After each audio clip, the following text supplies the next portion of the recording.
Welcome back to Live for Love TV. Today's the ninth day, 4th month, 22nd year inside the 21st century. Hope everyone's doing well out there.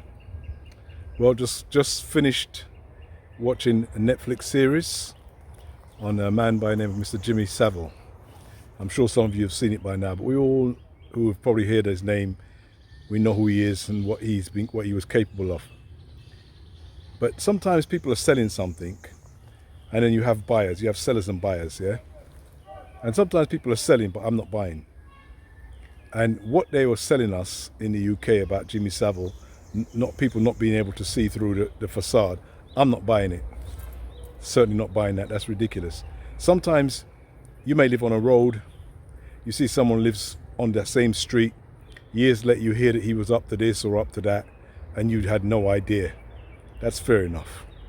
But when someone is in your face, literally daily, talking to you, speaking with you, around with you, and you cannot tell that that person is up to some of the most disgusting acts you could imagine, then it's not only a bad judge of character, you have to literally have almost no character yourself to be fooled by somebody like that.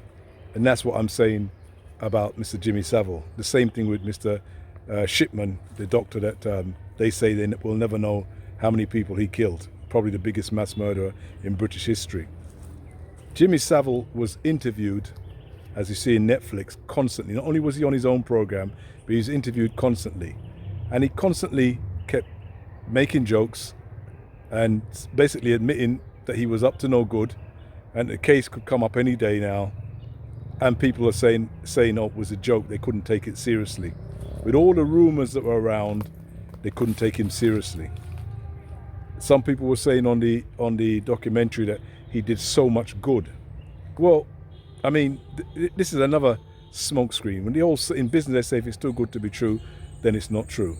And it's the same with him. If he was too good, if what he was doing would have been too good to be true by any other human being. Imagine nobody else had ever done or before or since what he claims he had done with the hospitals, the raising of money, constantly charity, running up and down, making money. Nobody's ever done it before, and nobody's done it since. It was too good to be true.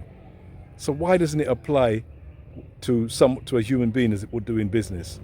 It's absolutely ridiculous. This is not a hindsight thing, as I said, because the man literally was admitting it, and people knew about it. Police officers would have known. People in the institution would have known. I remember this was happening at the height of when later on we found out by the Scarman report and other that the police was institutionally racist. So where they would look at people like me as a problem and within no time put me behind bars, this man was able to get away with some of the greatest crimes in history without anybody being aware, apparently. Even was given a burial that is akin to a king or a queen or to a Diana or somebody like that. Absolutely amazing. His funeral was bigger than Prince Philip's when he died. As I said, I keep saying unbelievable because it's unbelievable. You can't believe it. Well, I don't believe it. Maybe you can believe it, but I certainly don't believe it. He is a symptom of what is wrong with the people, with the country at that time, and probably absolutely at the same time now. He's a symptom of what is wrong with the country and the thinking and the people and the behavior. He's not the biggest problem. Later on we got to find out a lot of the people in that industry were just as guilty as him of similar things. We get to find that out later on. We also get to find out that he was a Catholic, and the Catholic Church has come under the same scrutiny with the same kind of accusations, with the same kind of stuff. Sometimes you start to wonder, I wonder if he was interfered with as a young Roman Catholic, and this was his, opening gate to how he became. Nobody knows. But at the end of the documentary, over 400 lines of inquiry, not one or two that you could have probably missed, 3 or 4, 5 or 6, 400 lines of inquiry and counting. And it started from when? It goes back to 1955. So it wasn't like it happened a couple of years before he passed away.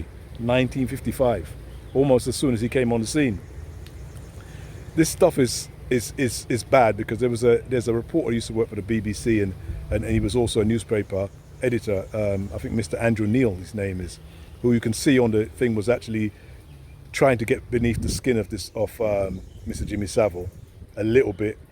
But then he comes out later on and says, well, it's an indictment on the whole British system, which is true. But when you look at these people, they're now on other TV channels trying to give you the news, trying to tell you that they're a good judge of characters when it comes to politicians and people, celebrities. How can anybody that knew this man well, can they be judged as a good judge of character? How can it be possible? They'll try and say to you, he was that clever. Of course they'll say that. Of course you'll say that. If when you can't judge someone's character, or you literally turn the other way because you don't want to believe it to be true, as some of the people claimed, then of course you're going to say he was super clever, or as he says he wasn't. He himself says he wasn't clever, but he was tricky. It doesn't really matter what they say. The truth is that at the time when small cases, somebody smoking a little bit of weed, having a few ounces of weed could put you in prison, this man was able to get away with, as I say, some of the most serious crimes known to humanity. I keep saying unbelievable. It's because it is unbelievable. I don't believe it. I never believe it. I didn't believe it with Shipman, and I don't believe it with Mr. Saville. I think for those of you who haven't seen it, or those of you who are going to be seeing it after this, really take your time and look around him, the man himself. Don't just try to do what they try to do now. They try to give you the narrative that he's super clever, nobody could see through it, few people knew it. When you consider what he's been accused of, these are not one issue here, one case here. This is not one person coming up to his room and at 3 o'clock in the morning. This is a serious cases continuously. Nobody knows how many thousands of people he was involved with and molested. Nobody knows. Man had the keys to the mental institution, and literally told how he literally would make jokes about how he's feared. What did he say? They asked him, was he arrested? He said, yeah, I'm feared in all the girls' schools in England, the young girls' schools in England. And literally telling the people, I'm right in your face. I'm here. You can't do anything to me. I've got friends in high places, and I'm beyond touch. We saw it, and we saw it when they told us the banks were too big to fail. Well, this man was clearly too big to be arrested. Clearly too big to fail, too big to be arrested. And as I said, it's an indictment on a society, on a people. It's not an indictment on an individual. When he can get away with something like this and go to his grave without really being challenged in any way. You have to remember the gravity of his crimes before you actually start saying he was clever. You can't be that clever. And even though he says he's tricky, you can't even be that tricky. People see what they want to see, where they want to see. They may see you and me as a criminal for going on a one-way street the wrong way. People see what they want to see. They don't want to see anything that he did because he was bringing monies into the coffer. He had friends in high places. He had royal family members asking him for his advice. The question it's always got to be is, what type of characters are they? Are these characters beyond reproach, that they can't see a character like this? It can't happen. It can't happen. You as a man, I challenge any man to have a male friends around you behaving like that, like he was for 50 years, and you don't have a suspicion, or you don't know what he's about. He's going to say something. He's going to make you feel uncomfortable. He's going to have things that are clear red flags. No family, not staying in one place long enough. When he's asked why he has no woman, no girlfriend, no one, they even challenge him and say, we can't even find one woman that actually claims to have ever been your girlfriend. But yet he claimed to be a playboy. Red flag.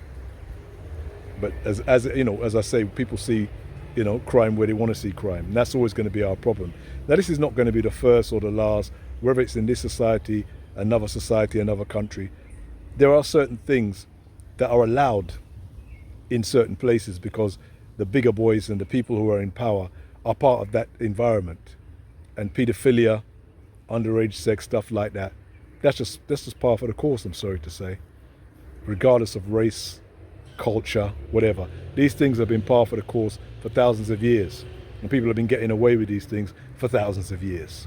You people my age and older than me have got stories of what happened to them when they were young, and no one was ever taken to task, whether it was people in their families, whether it was people, you know, it was supposed to be in charge and be respected. It's been going on for thousands of years. So don't look at this man as just a single individual that got away with, literally, as they say, murder. This is a man who shows you what is wrong with the collective, not necessarily what's just wrong with an individual. Anyway, take care. See you soon. Live for Love TV. This is Live for Love TV. Live for Love TV. Yes, I am. One step more. One step more. One step more. Until you reach your goals. One step more. Save them soul. One step more. One step more. How good it is to reach the Live for Love TV. This is Live for Love TV.